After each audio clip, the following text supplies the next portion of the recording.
ዲጂታል ነጋሪት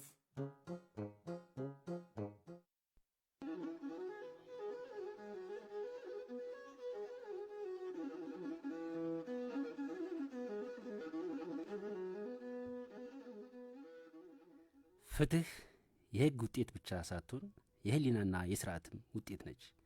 ነገር ግን ህግ የጥላቻ መሳሪያ፣ ዳኝነትም የግለሰቦች ጥርጣሬ ማራገቢያ ሲሆን ፍትህ ለፖለቲካዊ ፍላጎት ትገብራለች። ስነ ሥርዓትም በመንጋጮ ሲሰዋ የፍትህ መዛባት ትልቁ የታሪክ ምጸት ሆኖ በትውልድ መካከል ይኖራል።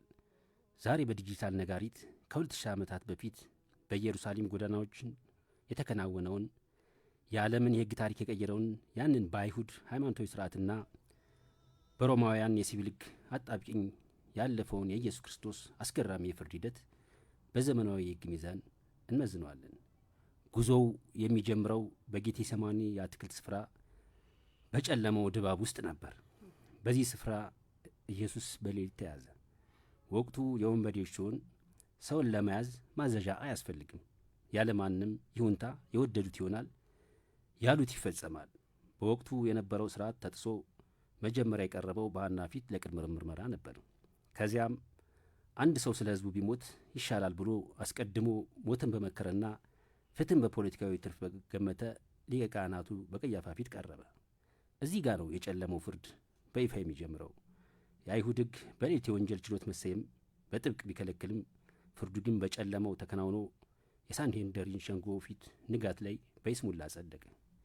የእግዚአብሔር ልጅ ነኝ ማለቱ በከሳሾቹ ህግ ስድብ ቢባልም አይሁድ በሮማውያን ቅኝ ግዛት ስር ነበሩና በሮማውያን ህግ የእግዚአብሔር ልጅ ነኝ ማለት ለሞት የሚያበቃ ወንጀልም ስላልነበር የሞት ፍርድን የመፈጸም ስልጣንም ስላልነበራቸው የክሱን ይዘት ከሃይማኖታዊ ስድብ ወደ ፖለቲካዊ አመፅ ለውጠው ወደ ሮማውያን ሸንጎ አቀረቡት።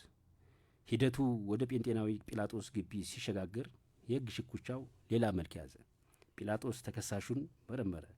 በዚህ ሰው ላይ አንዲትም በደል አላገኘበትም በማለት የነጻነት ውሳኔ ቢሰጥም የሥልጣን ሽኩቻውና የሄሮድስ አንጢጳስ ጣልቃ ገብነት ሂደቱን ይበልጥ አወሳሰቡት። ፍትህ በፖለቲካዊ ስሌትና በህዝብ አመፅ ስጋት መካከል ተወጠረች። በመጨረሻም የህሊና ዳኝነት ለመንጋ ፍርድ ተሰዋ። ጲላጦስ አንዲት በደል እንኳን አላገኘበትም በማለት ሊፈታው ፈልጎ የነበር ቢሆንም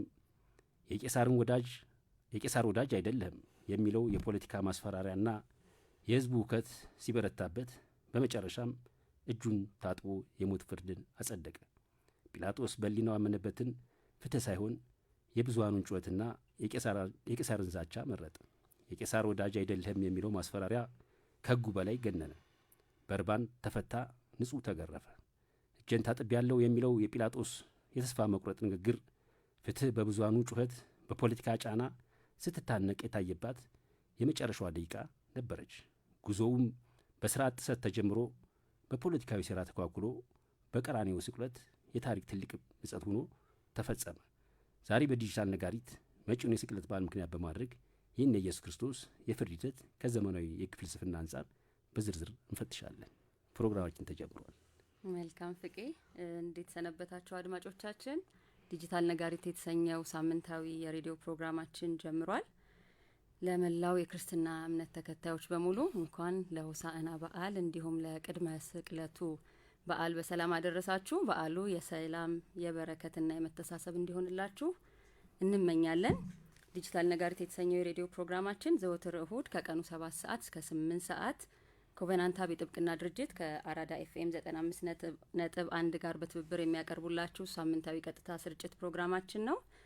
የዛሬው የመወያያ ርዕሳችን ፍቄ አስቀድሞ እንደገለጸላችሁ ፍርድ እስከ ቀራንዮ በሚል ርዕሰ ጉዳይ ላይ የተዘጋጀ ፕሮግራማችን ነው። በፕሮግራማችን ላይ የሚኖራችሁን ሀሳብ፣ አስተያየት በአጭር የጽሁፍ መልእክት 8545 ወይም በቀጥታ የስልክ መስመራችን 0115585431 ወይም መጨረሻውን 32 በማድረግ ልታደርሱን ትችላላችሁ። የዛሬ ውይይታችን ከእናንተ ጋር ቆይታ የምናደርገው ጠበቃ አትመት አሰፋ፣ ጠበቃ ፍቃዱ አንዳርጌና እኔም ጠበቃ ዮርዳኖስ አበራንን እንዲሁም ቴክኒሻናችን ናትናኤል እስከ ፕሮግራሙ ፍጻሜ አብሮን ይቆያል። እንኳን አደረሳችሁ። እንዴት ሰነበታችሁ? እንኳን አብሮ አደረሰን። ይርድ እንዴት ነሽ? እግዚአብሔር ይመስገን። መግቢያችን ላይ እንደገለጽ ነው የዛሬ መወያያ ርዕሳችን ፍርድ እስከ ቀራኒዮ በሚል ርዕሰ ጉዳይ ላይ ያተኮረ ሲሆን የኢየሱስ ክርስቶስን የፍርድ ሂደት ከዘመናዊው የህግ አስተምህሮ ጋር የምንፈትሽበት ፕሮግራማችን ነውና አድማጮቻችን በዚህ ፕሮግራም ብዙ ታተርፉበታላችሁና እስከ ፕሮግራማችን ፍጻሜ አብራችሁ እንድትቆዩ ከወዲሁ እንጋብዛለን። ኢየሱስ ክርስቶስ ከተያዘ በኋላ የቀረበባቸው አካላት የፍርድ ሂደቶች ወይም ችሎቶች የትኞቹ ናቸውና በዚህ ረገድም ከዘመናዊው ህግ አኳያ ልናያቸው የሚገቡ ጉዳዮች ምን ምን ናቸው ሚለውን ትመስኪያ። እሺ አመሰግናለሁ ዮርዲ። እንግዲህ ዛሬ በከባድ ርዕስ ብለው ይመርጠኛል እመርጣለሁኝ ላይ ነው የምንወያየው። እንግዲህ የኢየሱስ ክርስቶስን የፍርድ ሂደት ምን ይመስላል የሚለውን ርዕስ ወስደን በድፍረት ዛሬ ለመነጋገር የተነሳ ነው። ቃሉ ይፈጸም ዘንድ የሚለውን የክርስትና እምነት ተከታዮች እምነት እኛም እንደ ክርስቲያኖች በመቃወም ሳይሆን ኢየሱስ ክርስቶስ ተፈረደበት፣ ሞተ፣ ተሰቀለ፣ ይህ የሆነው ቃሉ ይፈጸም ዘንድ ነው ብለን እናምናለን እኛም እንደ ክርስትና እምነት ተከታዮች።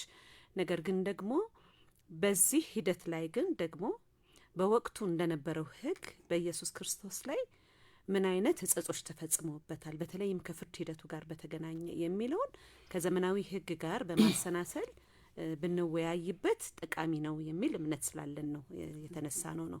ወደ ጠየቅሽኝ ጥያቄ ስመጣ ዮርዲ በዋነኝነት በ6 አካላት ወይም ደግሞ ችሎቶች ቀርበዋል ለማለት እንችላለን።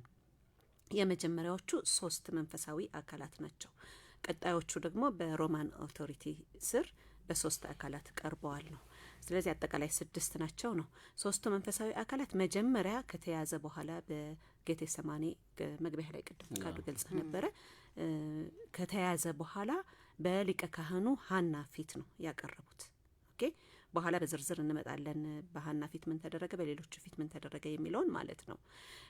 በሐና ፊት ከቀረበ በኋላ ሐና ደግሞ ለሊቀ ካህኑ ቀያፋ ይልከዋል፣ ጥያቄዎችን ካቀረበለት በኋላ ማለት ነው። በሊቀ ካህኑ ቀያፋ በኋላ ደግሞ ዋናው ሸንጎ በአይሁዶች አጠራር ሳንሄድሪን በሚባሉት ሸንጎ የወቅቱ የአይሁድ ሱፕሪም ጁዲሻል ፓወር የሆነ አካል ነው።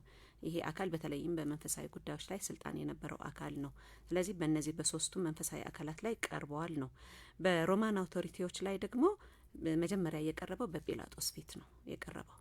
በጲላጦስ ፊት ሲቀርብ ይህንን ሰው ከገሊላ ጀምሮ እዚህ ድረስ በመላው ይሁዳ እያስተማረ ህዝቡን ያውካል ብለው ነው ይዘውት የቀረቡት ጲላጦስ ፊት። ስለዚህ ጲላጦስ ገሊላ የሚለውን ቃል ሰምቷል በወቅቱ። ስለዚህ ከገሊላ ነው ስትሉ ሰምቻለሁኝ ይልና የኔ ግዛት አይደለም ገሊላ ብሎ ወደ ሄሮድስ ይልከዋል። ኦኬ ሄሮድስ ደግሞ ከቀረበለት በኋላ መጽሐፍ ቅዱስ እንደሚነግረን በተለይም በአዲስ ኪዳን መጽሐፎች ላይ እንደተጻፈው ኢየሱስ ክርስቶስ በወቅቱ ሲያደርገው የነበረ ተአምራት ይሰማ ነበረ እና እነዚህን ተአምራት በፊቱ እንዲያደርግ ይፈልግ ነበረ ሄሮድስ ኢየሱስ ክርስቶስ ግን ዝም አለ ነው የሚለው መጽሐፍ ቅዱስ፣ ዝም አለ ነው የሚለው። ስለዚህ ከመንፈሳዊ መጽሐፎች ከሚነግሩን በተጨማሪ ደግሞ በዚህ ጉዳይ ላይ የተጻፉት በርካታ የሪሰርች መጽሐፎች ደግሞ እንደሚነግሩን ሄሮድስ በወቅቱ ከጠየቀው በኋላ ኢየሱስ ክርስቶስ ዝም ስላለ ተናዷል። አንድም ተናዷል፣ ሌላ ደግሞ ጥፋት አላገኘበትም ነበረ ይላሉ ጸሐፊዎች ሲገልጹ። ጥፋት አላገኘበትም ነበረ ነው። በወቅቱም ደግሞ በሄሮድስና በጲላጦስ መካከል አለመግባባት ነበረ፣ ኤነሚዎች ነበሩ። ስለዚህ ያንን ፖለቲካል አለመግባባት በዚህ በክርስቶስ አጋጣሚ መፍታት ማስታረቅ ይፈልግ ስለነበረ እንደገና ደግሞ የመጨረሻውን የሞት ፍርድ የመወሰን ስልጣን የነበረው ጲላጦስ ስለነበረ ሄሮድስ መልሶ ወደ ጲላጦስ ይልከዋል። እንግዲህ ለምንድን ነው እየተላላኩት ያሉት? አንደኛው የስልጣን አካል ለሌላ አካል የሚለውን ጥያቄ ሊያስነሳ የሚችል ነው ብዬ እኔ ገምታለሁኝ። ባብራራው ደስ ይለኛል። ጲላጦስ ከገሊላ ነው ስትሉ ሰምቻለሁ የኔ ግዛት አይደለም ብሎ ሲልከው በዘመናዊ ህግ እንግዲህ ጁሪስዲክሽን የምንለው ወይም ደግሞ ፍርድ ቤቶች በህግ ከተሰጣቸው ስልጣን ውጪ አንድን ጉዳይ አይተው መወሰን አይችሉም አይደለም። ስለዚህ ገሊላ የሱ ግዛት እንዳልሆነ ስለተረዳ እና በሱ ስልጣን ስር እንደማይወድቅ ስለተረዳ ጲላጦስ ስልጣኑ ለሆነው ለሄሮድስ ልኮለታል። ሄሮድስ ደግሞ ቅድም ስናገር እንደነበረ አንደኛ የመጨረሻውን የሞት ፍርድ ኢየሱስ ክርስቶስ የተከሰሰበት በኋላ መግቢያ ላይ ቅድም ገልጸህ ነበረ ክሱን ቀይረውታል። ኦኬ በሮማን አውቶሪቲዎች ውስጥ ሊያስቀርብ በሚችል ሁኔታ ፍሬም አድርገው ቀይረውታል። ስለዚህ ያንን የመጨረሻ የሞት ፍርድ ለመስጠት የሚያስችል ስልጣን እንደሌለው ስለተረዳ መልሶ ወደ ጲላጦስ ይልከዋል። እነዚህን ነው የቀረበባቸውን ችሎቶች ወይም አካላት አስመልክቶ ማንሳት የምንችለው። እስኪ ግን ከዚህ ላይ በተለይ አሁን ችሎቶቹ አሁነት መጠን ስታችኋለች። እንደሚታወቀው የይሁዳ ግዛት በወቅቱ የሮሚያን ቅኝ ግዛት ስር ነው የነበሩት እና ይሁዲዎች ወይም ደግሞ አይሁዶች በወቅቱ የነበራቸው የሃይማኖት ማህበራዊ ጉዳዮች ላይ የመወሰን ነው። ቅድም ያቻችሁት ያለችው ሸንጎ ማለት ነውና በአንድ በኩል ደግሞ የሮሚያን ግዛት አሉ ያስተዳደሩ የቅኝ ገዢዎች ማለት ነው። ስለዚህ ከነዚህ ችሎቶች ተነስቶ ከአይሁዶች ችሎቶች ሃይማኖት ችሎት ተነስቶ ወደ ሮሚያን የሄደው አሁን መጨረሻ ላይ እንደገለጸችው ምንድነው የክሱ ምክንያት ተቀይሮ ነው። በዋናነት አይሁዶች ኢየሱስ ክርስቶስን የእግዚአብሔር ልጅ ነኝ ብሏል ነው የከሰሱት እና እነሱ እንደ ስድብ ነው የሚያነሱት። ይሄ የእነሱ አስተሳሰብ ነው በወቅቱ የነበረው። ይሄ ስድብ የሞት ፍርድ የሚያስፈርድም አይደለም በነበረው ግዛት ውስጥ። እነሱም ደግሞ አይሁዶችም ደግሞ የሞት ፍርድ የመግዛት እንትን ማለት ስልጣን የላቸው። ስለዚህ ግዴታ ኢየሱስ ክርስቶስን መሞት አለበት ብለው ስለሚያምኑ ያንን ኬዙን አሁን ምን ኬዝ ጋግረው ብንለው ይሻላል ወደ ምን አመጡት ማለት ነው፣ ወደ ሮማውያን ችሎት አመጡት። ወደ ሮማውያን ሲያመጡት ደግሞ ክሱን ከሃይማኖት ስድብ ወደ ፖለቲካ ወይም ደግሞ አጌንስት ቄሳር እንደተነሳ አድርገው ነው ያመጡት እና በዋናነት በወቅቱ የነበረው ግዛት ሁለት ነበር፣ የቀኝ ገዢዎችና የሁለትዮሽ አስተዳደር ነው የነበረው። ለዛ ነው ኢብን ከሁለቱ አልፎ ደግሞ እንግዲህ ከሃይማኖትና ከሲቪል አስተዳደሩ አልፎ ደግሞ ኢብን በሮማውያን ውስጥ ደግሞ የግዛት ጉዳይ ነበር። አሁን ህትመት ያነሳችሁ የጲላጦስ የይሁዳ ግዛት አለ፣ የእንትና ደግሞ የገሊላ ግዛት አለ፣ የሄሮድስ ማለት ነው። የሮማውያን አስተዳደሮች የየራሳቸው ግዛት ነበራቸው ነው። አይሁዶቹ ደግሞ ለራሳቸው ተለይቶ የተሰጠ ስልጣን ነው የነበራቸው። በመሰረታዊነት ሃይማኖታዊ ጉዳዮችን በሚመለከትና አንዳንድ የከተማ ጉዳዮችን በሚመለከት ነው። የሞት ፍርድን ኤክዚኪዩት ከማድረግ አንጻር ግን ክልከላ ነበረባቸው፣ ስልጣኑ አልነበራቸውም። ስለዚህ ይህንን ታሳቢ ስላደረጉ አስቀድመው ክስ ፋብሪኬት ማድረግ ነበረባቸው። በዘመናዊው እንትን አስተሳሰብ ካመጣ ነው ማለት ነው። እዚህ ላይ ቅድም ህትመት ያነሳቸው የፎረም ሾፒንግ የሚባለው ፎረም ሾፒንግ ማለት የሚመችሽን ችሎት ለሚመችሽ ጉዳይ መምረጥ ነው። እንደተባለው መጀመሪያ የተነሳበት በሃይማኖት ስድብ ነበረ። ያ ጉዳይ የትም እንደማያስኬዳቸው ይታወቃል። ከዛ በኋላ ወደ ምንድነው የመጣው? ኬዙን ቀይረሽ ወደምትፈልጊው ችሎት ነው ያመጣሽው። ያ ማለት ወደ ሲቪል አስተዳደር ወደ ሮማውያን ግዛት ሸንጎ ፊት የሚያቀርቡት መጀመሪያ መግቢያ ላይ እንደገለጽኩት ከዚህ አንግል ነው ማለት ነው። በጣም ጥሩ።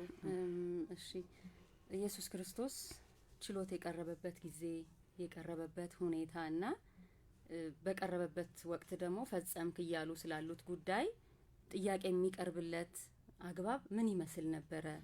እንዲሁም በዘመናዊ ሕግ ለሰዎች ከተሰጡ መብቶች አንጻር ይህ እሱ ላይ የተፈጸሙ የነበሩ ተግባራት እንዴት ይቃኛሉ? ምን ይመስላሉ? እሺ ዮርዲ፣ እንግዲህ ቅድም ለመግለጽ እንደሞከርኩት ጌቴሰማኔ በምትባለው የአትክልት ስፍራ ላይ ነው ኢየሱስ ክርስቶስ የተያዘው። ሰዓቱ ምሽት ነው። ከያዙት በኋላ መጀመሪያው ቅድም ብዬሽ ነበረ ወደ ሀና ነው ያቀረቡት። እንግዲህ ካያያዙና በግለሰቦች ጥያቄ በሚያቀርቡ አካላትን ፊት ይሁን በሸንጎ ፊት ሲቀርብ ጀምሮ የተፈጸመ ከሰዎች አንጻር ስናይ ቅድም ቃሉ ይፈጸም ዘንድ ነው በክርስትና እምነት ተከታዮች ብለናል። ግን ከሰዎች አንጻር ደግሞ ስናየው ግን የመጀመሪያው በሌሊት የፍርድ ሂደቱ መጀመሩ ነው።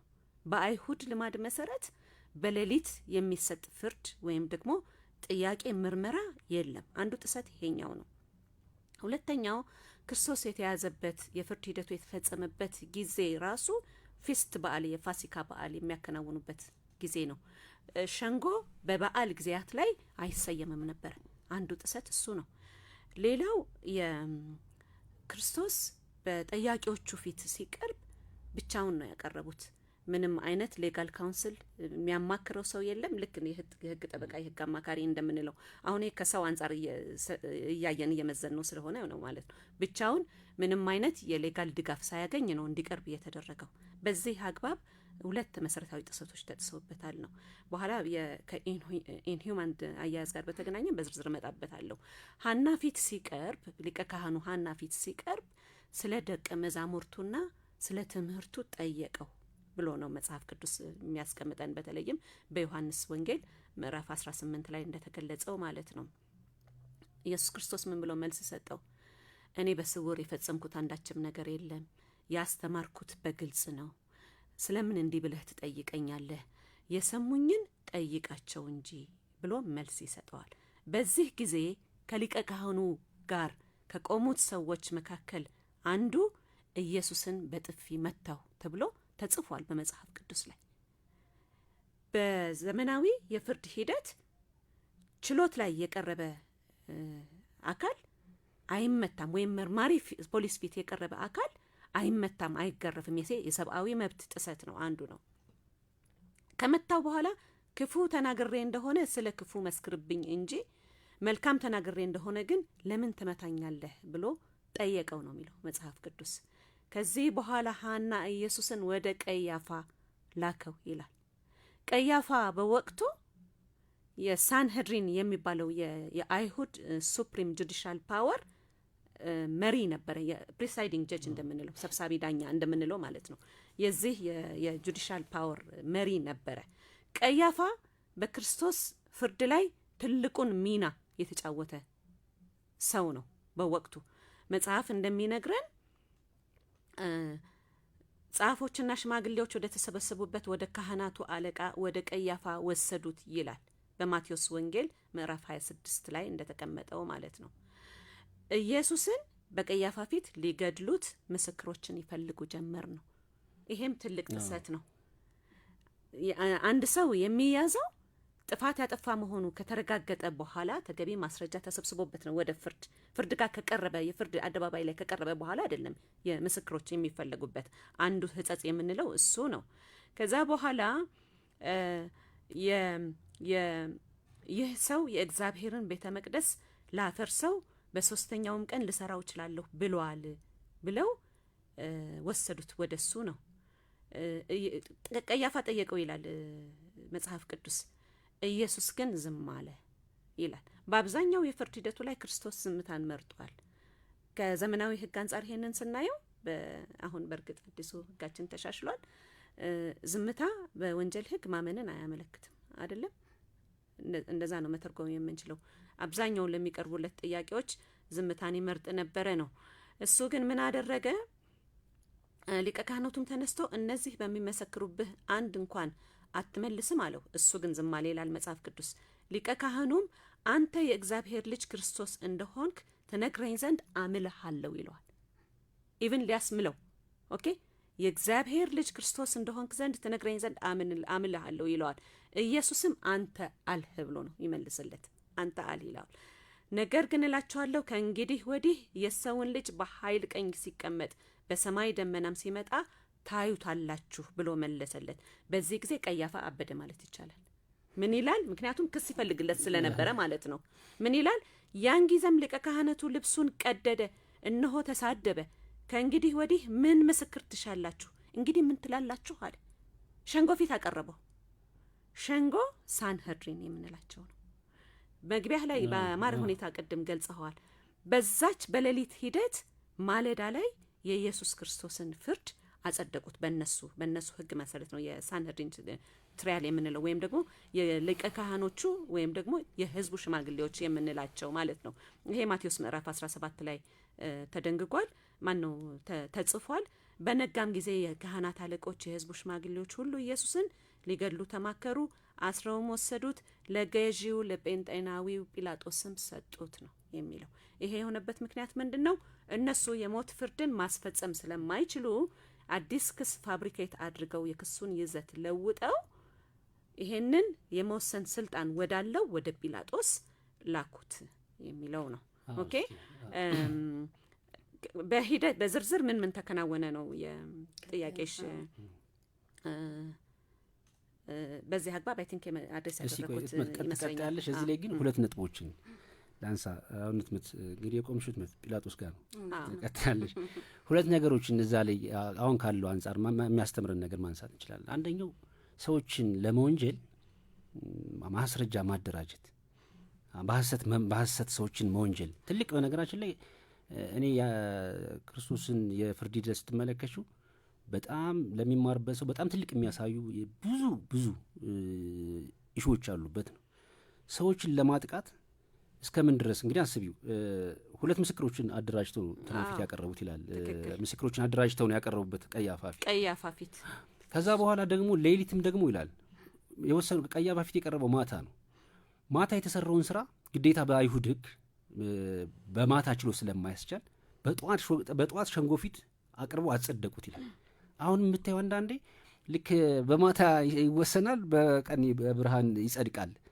ገብቶሻል? ግን ስራው የተሰራው መቼ ነው? ማታ ነው የተሰራው ማለት ነው። እና ለእኔ አሁን ሁለቱ በተለይ ሰዎችን ወደሆነ ጥፋተኛ ነሽ ብለሽ የምታመጭባቸው መንገዶች፣ በሐሰት የምታደራጅባቸው መንገዶች አንድ ትልቅ ትምህርት ይሰጠናል። በሌላ በኩል ደግሞ ኢብን በተገቢው ስርዓት ሳትወስኝ በተገቢው ስርዓት የወሰንሽውን ውሳኔ ትክክል ህጋዊ እንዲመስል በብርሃን ታጸድቂዋለሽ ማለት ነው። ስለዚህ እኔ ሁለት ነጥቦችን እዛ ትልቅ ነገር ማንሳት ስለፈልግ ነው። እረፍት ወስደን እንመለስ።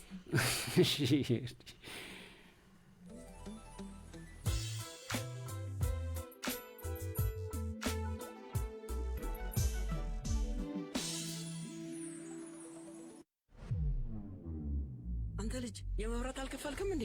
መብራት እኮ ጠፋ። ወይኔ ጉዴ! የመብራት አልከፈልኩም ለካ። መብራት ጠፍቶ ነው ማየ። አሁን ምንድነው ማረገው? የምታደርገውማ የፈጠረ ኮከብ 127 መሰላል ትገባና በቴሌብር ለመክፈል የሚለውን አማራጭ ትጫናለህ። የአገልግሎት ክፍያ ትመርጣለህ። ከዛ ሂደቱን ተከትለ የኤሌክትሪክ አገልግሎት ክፍያ ከቤት ከፍለ ትገላገላለህ። የስ ማየ ተከፍሏል። ማለቴ መብራት መጥቷል። በዚህ ፍጥነት አንበሳ እኮ ነው የኔ ልጅ። በቴሌብር ባለንበት ሆነን ያለምንም ውጣ ውረድ የቢል ክፍያችንን ስንፈጽም እንዲህ ነን። ቴሌብር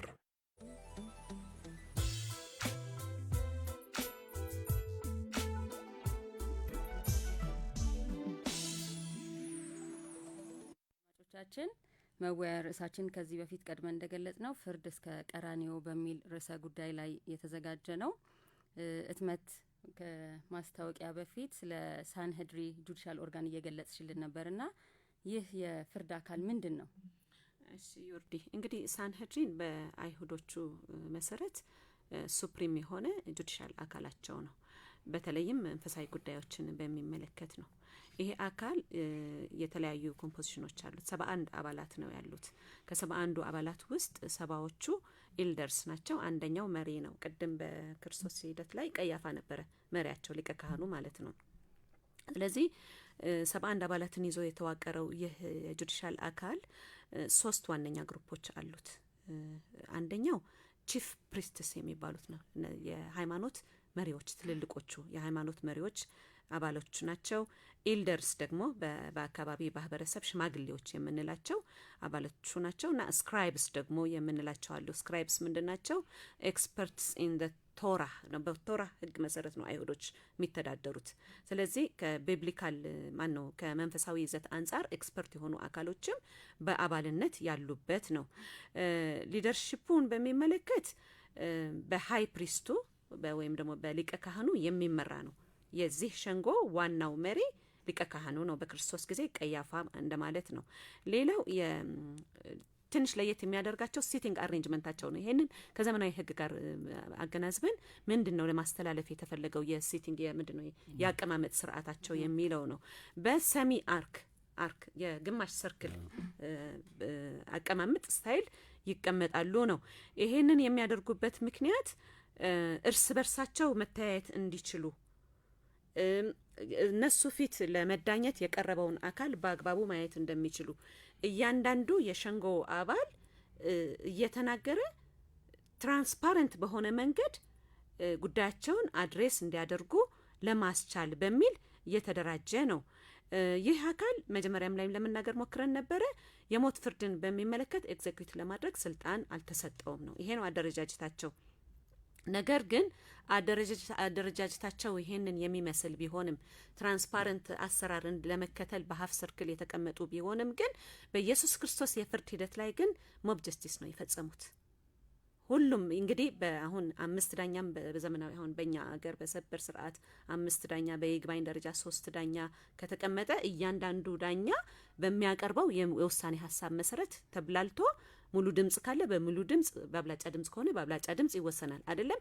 በክርስቶስ ጊዜ ግን ሞብ ጀስቲስ ነው የፈጠሩት። በቃ ሁሉም ሊሞት ይገባል ሞት ይገባዋል በሚል በአማርኛ ምንድነው ሞብ ጀስቲስ? የመንጋ ፍርድ ነው የፈረዱበት። ምንም እንኳን ያ የሰሚ ሰርክል አቀማመጣቸው ትራንስፓረንት እንዲሆኑ ለማድረግ የሚያስችል ቢሆንም ይሄ አንዱ የሚያስተቻቸው ነው። በጣም ጥሩ። ፍቄ ወደ አንተ ልምጣና ያው ኢየሱስ ክርስቶስ በሞት እንዲቀጣ ፍርድ ተላልፎበት ፍርዱም ተፈጽሟልና ፍርድ የተሰጠበት ሂደት ምን ይመስል ነበረ? ከዘመናዊ ፍርድ አሰጣጥ አንጻርስ እንዴት ነበር የምንቃኘው? የተላለፈበትን ፍርድ ሂደቱን፣ ውሳኔውን በራሱ እንዴት ነው የምንቃኘው? እሺ ያው እንግዲህ የፍርድ ሂደት የሚጀምረው ከክስ ነው እንደሚታወቀው በመደበኛውም በታሪኩም በባህልም ማለት ነው በሃይማኖታዊ ስርዓትም መጽሐፍ ቅዱስም ላይ እንደተቀመጠው በግልጽ እንዳልኩሽ መጀመሪያ ኢየሱስ ክርስቶስ ተወንጅሎ የቀረበበት በሃይማኖት ስድብ ፈጣሪውን ተሳድቧል በሚል ነው። አሁን ስትገልጸው እንደነበረች ይሄ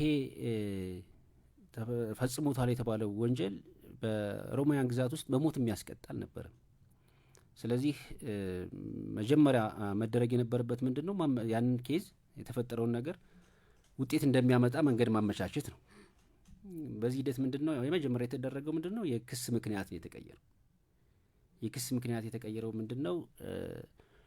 ለቄሳር አትገዙ ብሏል፣ ግብር አትገብሩ ብሏል ብሎ ነው። መጀመሪያ ግን ክሱ ምን ነበር የሚለውንም ለአድማጮች እንትን ብንል መጀመሪያ የነበረው ያው ኢየሱስ ልጅ ነኝ ብሏል፣ የእግዚአብሔር ልጅ ነኝ ብሏል።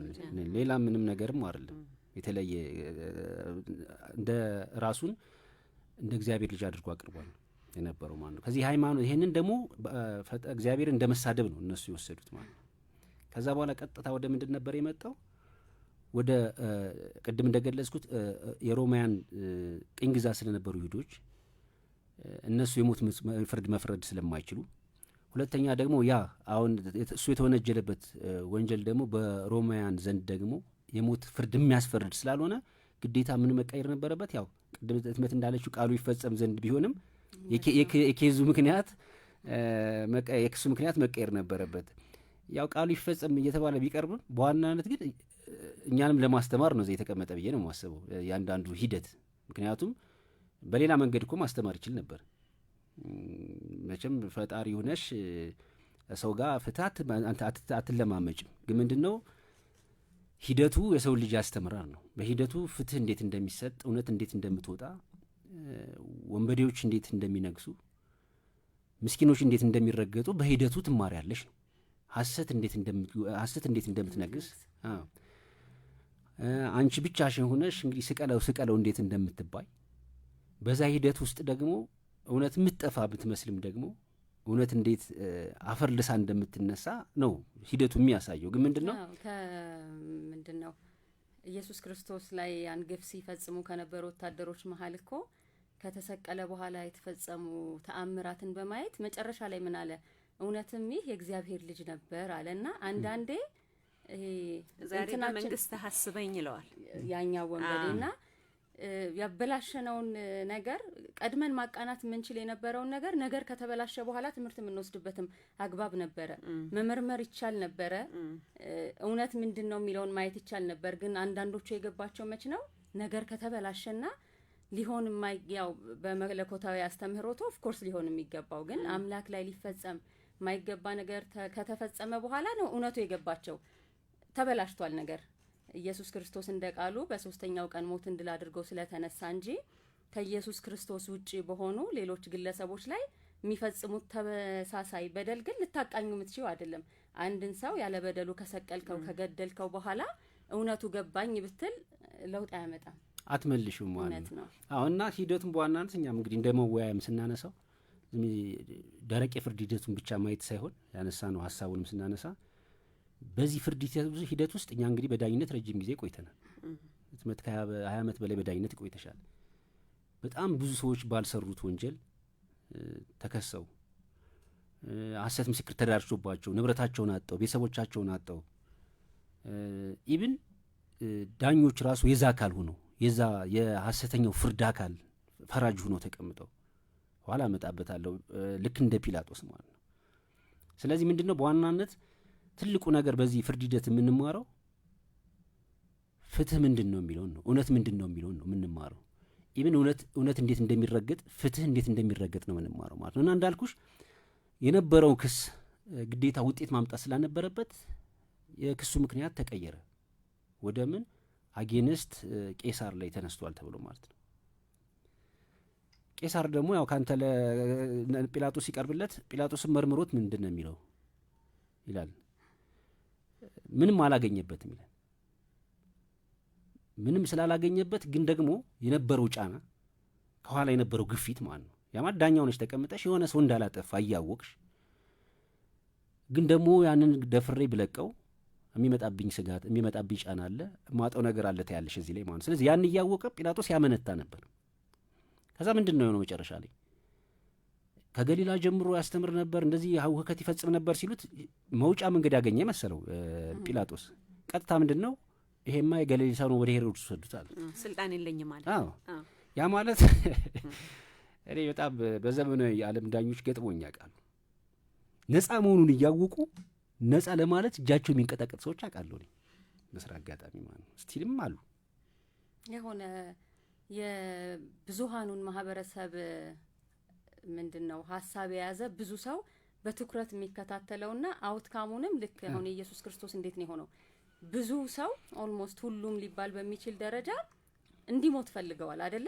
ስለዚህ እዛ ላይ የተቀመጡ ፈራጆች ምንድነው ያደርጉት? የሞት ፍርዱን ያስተላለፉት። የብዙሃኑ ፍላጎት የኢየሱስ ክርስቶስ ሞት ስለነበረና አንዳንድ ኬዞች ላይ እናያለን በጣም ሴንሲቲቭ የሆኑ ኤሪያዎች ይሆንና መደበኛው ፍርድ ቤት ፍርዱን ከመስጠቱ በፊት እንዲሆንልን ያለ ከዚህ የሚናፈስ ነው ብቻ ፕሬሸር አለ እንደዚህ መሆን አለበት ያለ የሚነሱ ነገሮች ይኖሩና አጣብቂኝ ውስጥ ይገባል ዳኛው።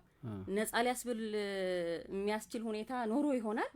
ነፃ ማለት ደግሞ ማለት ማህበረሰቡንም ሁኔታውን እንዴት ያራግብ እንደሚችልና ወዳልተፈለገ አለመረጋጋት ወይም ረብሻ ሊያመራ እንደሚችል ሲያስቡት ነው እንግዲህ አንዳንድ ፍርዶችን መቅጣት በብዙ ጊዜ በአስገድዶ መድፈር ወንጀሎች ላይ በብዛት ኦፍ ኮርስ እንደዚህ አይነት ወንጀሎች ምንድነው በጣም አጸያፊ ማህበረሰቡንም በዛ ልክ ሊያስቆጡ የሚገቡ ወንጀሎች ናቸው። በትክክል ያሰው ወንጀሉን አርጎታል ወይ ነው ግን ደግሞ አይደለ የዳኛው ሮል እንጂ የወንጀሉ አስከፊነትና አጸያፊነትማ እንኳን በፍርድ ስርዓት ላይ ተሰይሞ እየሰራ ያለ ዳኛ አይደለም ማንኛውንም ህግ የማያውቀውንም ማህበረሰብ እኮ ነክቶት እየጮኸ ነው። ያ ዳኛ ከሌላው ማህበረሰብ የሚለየው ግን እውነት እሱ ሰርቶታል የሚለውን ማስረጃን በመመዘን የሚደርስበት ድምዳሜ ነው። ስለዚህ ወደ ትክክለኛው ድምዳሜ ለዓለማ የሚያመራን ዳኛ ላይ ያለው ጩኸት የሚፈጥርበት እንቅፋት የሚያስከትለውን ውጤት ነው እያሳየን ያለው። በዛ ዘመን የተፈጸመው ምንድነው አሁን ከዘመናዊ ህግ አንፃር ስናይ ዳኛው የተለያየ ያው ህዝብ እንግዲህ የተለያየ ስሜት ይኖረዋል ሊያስቆጣው የሚችል ነገር ይፈጠራል። ስለዚህ ጉዳዮችን በትኩረት ይከታተላል። ነገር ግን ደግሞ እዛ ወንበር ላይ የተቀመጠ ዳኛ ግን በነጻነት በገለልተኝነት የመምራት ጉዳዮች ላይ ውሳኔ የመስጠት ኃላፊነት ስላለበት እንደ የአገሪቱ ህግ እኛ አሁን በእኛ ሀገር ህግ በህገ መንግስቱ መሰረት ዳኞች ይወስናሉ ተብሎ ይገመታል። ይህንን ካላደረጉ ደግሞ በተቀመጠው የስልጣን ሃይራርኪ መሰረት በይግባኝ በሰበር ስርዓት ይታረማል ነው። በዚህ በኢየሱስ ክርስቶስ የፍርድ ሂደት ጋር በተለይም ከጲላጦስ ጋር በተገናኘ ግን ፈቃዱ እያነሳህ ነበረ። ጲላጦስ ህዝቡንም እያማከረ ምን ማድረግ እንዳለበት እኮ ይጠይቅ ነበረ። እኔ ጥፋት አላገኘሁበትም ይላል። ኦኬ ገርፎታልም ሁላ እና ዳኛ ከዘመናዊ ህግ አንፃር ስናይ ህዝቡን እንዲህ ምን ላድርግ እያልሽ አይደለም እየጠየቅሽ አይደለም የምትወስኙ ራስሽ ሚዛን መዝነሽ ነው መወሰን የሚጠበቅብሽና ስህተት ነበረ አካሄዱ የሚለው እና ሂደቱን በዛው ጨረስኩ ልጅ ከእንግዲህ ግን ካነሳሽው አይቀር ትልቅ በተለይ ከዳኝነት ነጻነት በጣም በራስ ተማምኖ ከመወሰን አንጻር ትልቅ ትምህርት ስለሚሰጠን ነው የጲላጦስ ሂደት ማለት ነው። እንዳላጠፋ አረጋግጫለሁ አለ። ያለበትን ግፊት ፈርቶ ግን ሳይለቀው ቀረ። እንዳልኩሽ መውጫ መንገድ ሲያገኝ የገሊላ ሰው ነው ሲባል ወደ ገሊላ ወሰዱት አለ ማለት ነው። ያ ማለት አንቺ ነጻ የምትዩን ሰው አሳልፈሽ ሰጠሽው ማለት ነው። ፍርድ መስጠት እየቻለ ማለት ነው። ከዛ ሄሮድስም ደግሞ በተመሳሳይ ጥፋትም አላገኘበትም። እሱ ወደ ጲላጦስ መልሱት አለ። በዚህ መሀል ፍትህ እየተሽከረከረች ነው፣ እውነት እየተዳፈነች ነው። ከዛ ይቀጥልና ተመልሶ ከመጣ በኋላ ወደ ጲላጦስ ምንድን ነው የሚለው? ገርፌ ልቀቅላችሁ ይለዋል። ይጠይቃል። ከዛ ምንድን ነው የሚሉት? ይሄን ሰው ከለቀቅ አንተ የቄሳር ጥላት ነው ይላል። ይሄ ሰውዬ ቄሳር ንጉሥ አይደለም፣ በቄሳር ላይ የተነሳ ነው ይላል። ያ ማለት ክሱ እንግዲህ የት እንደተነሳ አስቢው። ክሱ ኢየሱስ ከተወለደበት ቦታ ጀምረሽ አስቢና ከተያዘበት ቦታ አስበሽና ክሱ እንዴት እያደገ እንደመጣ አስቢው። ከዛ መጨረሻ ላይ ምንድን ነው የሚያደርገው ጲላጦስ? ከደሙ ንጹህ ነኝ ብሎ ሞቱን ያጸድቃል፣ እንዳላጠፋ እያወቅሽ ማለት ነው። ያ ማለት ይሄ ማለት ለዳኝነት ስትወስጂው በጣም ከባድ ነው። እኔ አንድ በጣም ሁልጊዜ ሳስበው የሚገርመኝ አለ። በጣም ከባድ ክስ የቀረበባቸው ሰዎች ላይ የተሰየሙ ዳኞች አመመን ብሎ ሲቀሩ ሰምቼ አውቃለሁ። ያ ማለት ከይዙ ላይ በቃ ላለመወሰን ማለት ነው፣ ወይም ደግሞ ምክንያት ሰበብ ሲቀሩ ማለት ነው። ያ ማለት ከጲላጦስ አይተናነስም ለኔ። ሆኔ ምንድነው ማድረግ ያለብሽ አንቺ? በቃ ወይ የማይገባሽ ከሆነ ያን ቦታ አትቀበዩ ማለት ነው። ስለዚህ ምንድነው በትልቁ ነገር መጨረሻ ላይ የምናሸነፈ ማለት ነው በጲላጦስ ፍርድ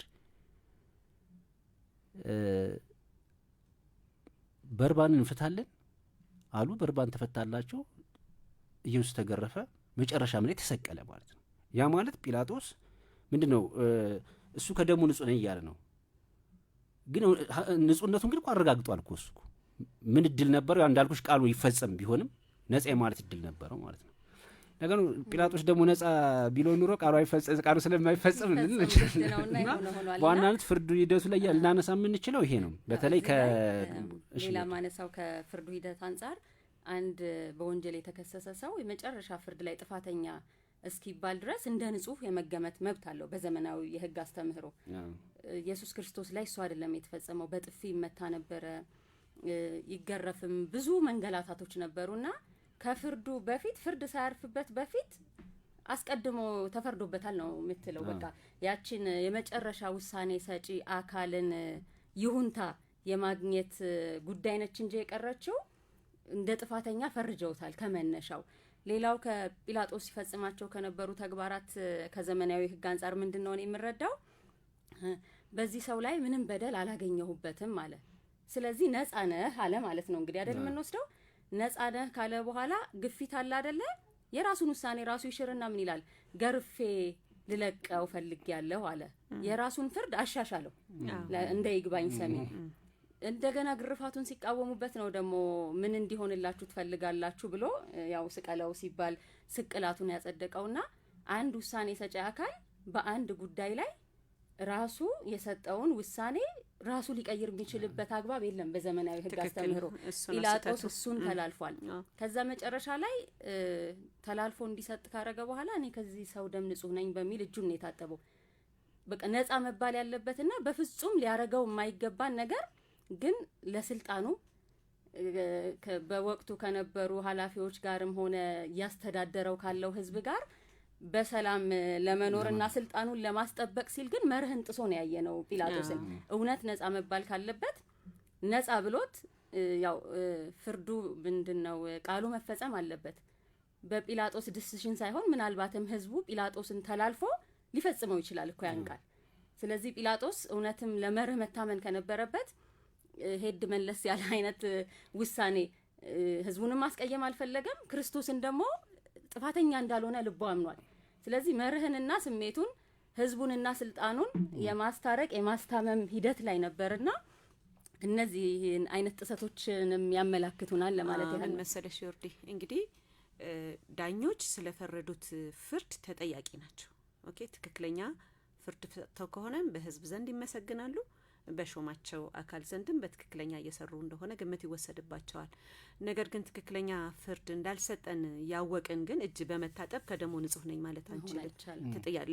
ላሰፈርናት በፍርድ ጽሁፍ ላይ ላሰፈርናት ነገር በሙሉ ለሰራናት አሰራር በሙሉ ተጠያቂነት አለብንና እንዲሁ እጅ በመታጠብ ከደሙ ንጹህ ነኝ በሚል የምናልፈው አይደለም። ግን እኔ ምን እረዳለሁ ያንን ፍርድ ካጸና በኋላ ማን ነው ከሰጠ በኋላ የጊልቲ ኮንሽስነስ የተሰማው ይመስለኛል ጲላጦስ። እኔ ዝም ብዬ አሁን ላይ ሳስበው ውስጡ ያዘነ ይመስለኛል እኔ። ስለዚህ እንደው እጁን በመታጠብ የራቀ ከጥፋተኝነቱ የራቀ ህሊና ሰኝ ሬዲዮ ፕሮግራማችን ነው። የዛሬው መወያያ ርዕሳችን ፍርድ እስከ ቀራኔው በሚል ርዕሰ ጉዳይ ላይ የተዘጋጀ ሲሆን የኢየሱስ ክርስቶስን የፍርድ ሂደት ከዘመናዊ የህግ አስተምህሮ ጋር በማንሳት እየፈተሽን እንገኛለን። ወደ ፕሮግራማችን ማብቂያ ተቃርበናልና እንደ መጨረሻ መወያያ ርዕስ ነው የሚቀረን።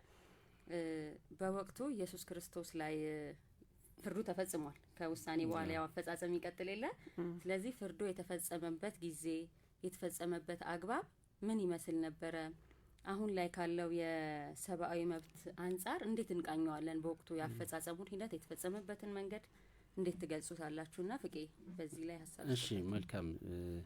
እንግዲህ የፍርዱ ሂደት ሲባል ብቻ በፍርዱ አፈጻጸም ላይ ብቻ አይደል እንዴ? ያልተገረፈበት ቦታ እኮ የለም። ዝም ብለሽ ስታስቢው ከመጀመሪያ ከተያዘበት ጀምሮ የተተፋበት የተገረፈ ምናምን ነው የሚመጣውና መጨረሻ ላይ ይብን ወደ ቀራኒዮም ለስቅላትም ሲሄድ ራሱ የነበረው ሂደት ይታወቃልና በጣም ኢንሁማን በሆነ መንገድ ነው የነበረው። አይደለም ለፈጣሪ ቀርቶ ለሰው ልጅ የምታደርጊው ነገር አይደለም። አንዳንዴ እኔ ራሱ እንዲላለው እንዲሁም ይቻለም አምላኳን የሰቀለች አለነሽ ታያለሽና እንደው እንዳልሽ ቃሉ ይፈጸም ዘንድ እንዳለ ሆኖ በዋናነት ግን ምንድነው ሂደቱ ከመጀመሪያ ከተያዘበት ጀምሮ እስከ መጨረሻ ድረስ አሁን ካለው አስተሳሰብም ጋር ሊሄድ የሚችልም አይደለም። በወቅቱም ከነበረው ማስተሳሰብ ጋር ስትይ በወቅቱ በጣም ይደርስበት ከነበረው ግርፋት መዋረድ አንጻር እናቶች ሴቶች ያለቅሱ ነበር፣ ተከታዮቹ ማለት ነው ዋይ ይሉ ነበር። ስለዚህ የነበረው እንትን ነው ኢብን ታዩና ቅጣቱን ራሱ ስታዩ እንግዲህ ምንድነው የሚለው ጲላጦስ ያልኩሽ ጲላጦስ በግርፋት ሊያልፈው ፈልጎ ነበር። ቅድም ይወርዲ ማንስተሻሪ ራሱን እንትን ካለፈ በኋላ ነውና አንድ ጥፋት በሁለት ቅጣት አትቀጩ። አጥፍቷል ብለሽ የገረፍሽው ሰው ነገ ደግሞ ተነስተሽ ቢከፋይ ቢመለስ ብለሽ ደግሞ አትሰቂው ማለት ነው። ከዛ እንግዲህ ስታዩ አሁን ካለው ከዘመናዊ ህግ አስተሳሰብ ስታዩ ለአንድ እንደው አላጠፋም የሚለው አላጠፋም ግን ምንድነው ለጥፋት ብሎ የተቀጣው ቅጣት ደግሞ በድርብ ቅጣት ነው የሚሆነው ማለት ነው። ሌላው ከሞት ፍርድ አፈጻጸም ጋር የነበረው ስታይ ስታስቢው ራሱ የሚሰቀጥጥ ነገር አለው ማለት ነው። ይሄን ነው ልገልጽ የምችለው። እሺ ትመት ከዚሁ ጋር ተያይዞ ከጊዜው አንጻርና አሁን ካነሳቸው ጉዳዮች አንጻር የምትጨምሪ ሀሳብ አለ? ከጊዜው አንጻር በአይሁድ ልማድ መሰረት የሞት ፍርድ ከመፈጸሙ በፊት አንድ ሌሊት ማለፍ አለበት ነው። በኢየሱስ ክርስቶስ ጊዜ ግን ቢፎር ዳውን ተፈጽሟል ነው የሚለው። ያ ማለት ምንድነው? አንድ ሌሊት ለምንድን ነው የሚያልፈው ነው? እኔ በእኔ ግምት የተፈረደበት ሰው ራሱንም መሰብሰብ እንዲችል ወይም ዝግጅቶች እንዲደረጉም ሊሆን ይችላል፣ አላውቅም። ዞሮ ያቺ የአንድ ሌሊት ቀን እንድታልፍ አልተደረገም በኢየሱስ ክርስቶስ ፍርድ አፈጻጸም ላይ ነው። ሌላው የይግባኝ ሂደት አልነበረም። ጲላጦስ ፈረደ፣ ተፈጸመ ነው። የሞት ፍርድ ነው ውሳኔው። የሞት ፍርድ ደግሞ እንዲሁ የደርግ ባለስልጣናት አሁን በዘመናዊ ወንትን በደርግ ጊዜ የደርግ የመፈንቅለ መንግስት የሞከሩት ባለስልጣናት ጀነራሎቹ የይግባኝ ሂደት ሳይፈጸም ነው ፍርዳቸው የተፈጸመው ሳይከናወን። ስለዚህ ከዘመናዊ ህግ አንጻር ከባድ የመብት ጥሰት ነበር ማለት እንችላለን። ሌላው ፍቃዱ በደንብ እየገለጸ ነበረ። በጣም ዘግናኝ ነበረ የፍርድ ሂደቱ። ሴቶች ዋይ ዋይ ይሉ ነበረ ነው። በሚሰቀጥጥ ሁኔታ ተገርፏል። እሱን ለማሳየት እንደውም ፊልም ተሰርቷል አይደለም?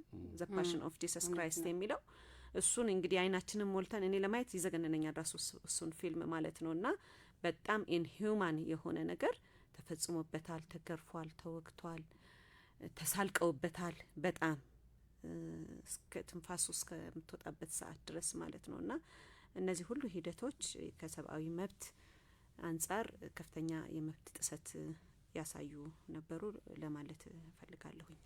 ፍቅ ያለ ስለምታነሳው እኔ አጠቃላይ በሀሳብ ሰጥቼ ልቋጭ። ያው እንግዲህ ትልቁ ነገር የዚህ ርዕስ ያነሳው ምንድነው በዋናነት ራሱ የቻለ ሃይማኖታዊ ትርጉም አለው። የክርስቶስ ፍርድ ራሱ የቻለ ዓላማ አለው ማለት ነው። ግን ደግሞ ያ ፍርድ ሂደት ደግሞ ለዘመናዊ ዳኝነት ስርዓት የፍትህ ስርዓት ደግሞ የሚያሳዩ ብዙ ነገሮች አሉ። እንደ ቀላል የሚታይ ነገር ስላልሆነ ምክንያቱም ቃሉ ይፈጸም ዘንድ በዛ መንገድ ሆኗል። ግን ደግሞ በእያንዳንዷ ደረጃ የተፈጸሙ ነገሮች ከተያዘበት ጀምሮ ሰዎች ፊት እያንዳንዱ ቅድም ትመስላችሁ ችሎቶች የቀረበበት ጀምሮ የተከሰሰበት ጀምሮ ክሱ የተቀየረበት ሂደት ከዛ በኋላ አንዱ ወደ አንዱ የመለሰበት ሂደት እነዛን ሁሉ አሁን ዝም ብለን ቁጭ ብለን ወደ ዘመናዊ ስርዓት እናምጣቸው ካሉ ብዙ ትርጉሞች ይሰጡናል። በዚህ ሂደት ግን የምንረዳው ነገር ምንድነው ግን ዳኝነት ማለት ትልቅ ኃላፊነት እንደሆነ ነው። አሁን እዛ ላይ ያዩት ጲላጦስም ላይ ያዩት እዛ ቦታ ላይ እንግዲህ ጲላጦስ ምንድነው እንደው ዝም ብለሽ በሰውኛ በስታስቢው ጲላጦስ ሙቶ ቃሉን ቢጠብቅ ኑሮ ለኔ ትልቅ ሰው ነው ትዩ ነበር። ገብቶሻል? ያ ምንድነው ጲላጦስን እንዳይወስን ያደረገው ምንድን ነበር? ይሄን ከወሰንክ የቄሳር ጥላት ነህ። ሌላ እኮ ትርጉም የለውም እኮ ቄሳር ይጠይቀኛል። ቄሳር ይጠይቅ ሌላ ትርጉም የለውም እኮ። ግን ምንድነው እንዳልኩሽ ቃሉ ይፈጸም ዘንድ ቢሆን እንጂ አሁን ለምሳሌ ተራ መጽሐፍ ቢሆን ኑሮ ለምሳሌ በጣም ታሪኩ በጣም ትልቅ ታሪክ የሚሆን የነበረው ጲላጦስ ወስኖ ቄሳር ቢሰቅለው ነበረ ማለት ነው። ስለዚህ እስከዛ ድረስ ነው አሁን ይሄ ዚህን የፍርድ ሂደት ልረዳው የምችለው ማለት ነው። ላስተላልፈው የምችለው መልእክት ነው። እትመታለሽ? እሺ፣ እናመሰግናለን አድማጮቻችን። የዕለቱ ፕሮግራማችን ይሄን ይመስል ነበረ። እስከ ፕሮግራማችን ፍጻሜ አብረናችሁ የቆየ ነው ጠበቃ አትመታ አሰፋ፣ ጠበቃ ፍቃዱ አንዳርጌና እኔም ጠበቃ ዮርዳኖስ አበራ እንዲሁም ቴክኒሻናችን ናትናኤል ጋር በጋራ ቆይታ አድርገናል። ከዕለቱ ፕሮግራማችን አስተማሪ የሆኑ ርዕሰ ጉዳዮችን እንዳገኛችሁበት እምነታችን ነው። ቀጣዩ ሰሞነ ሕማማት የሰላም የበረከት እንዲሆንላችሁ እንዲሁም የትንሣኤ በዓል በሰላም ለትንሣኤ በዓል እንዲያደርሰንና በዓሉም የሰላም የበረከት እንዲሆንላችሁ ከወዲሁ እንመኛለን። እኛ በዳግም ትንሣኤ ነው በቀጣይ ፕሮግራማችን የምንመለሰውና በዛ ፕሮግራማችን በሌላ ርዕሰ ጉዳይ አስተማሪ የሆነ ርዕሰ ጉዳይ ይዘን ወደ እናንተ እንቀርባለን። እስከ ፕሮግራማችን ፍጻሜ አብራችሁን ስለነበራችሁ እናመሰግናለን። መልካም ዕለተ ሰንበት እንዲሆንላችሁ እንመኛለን።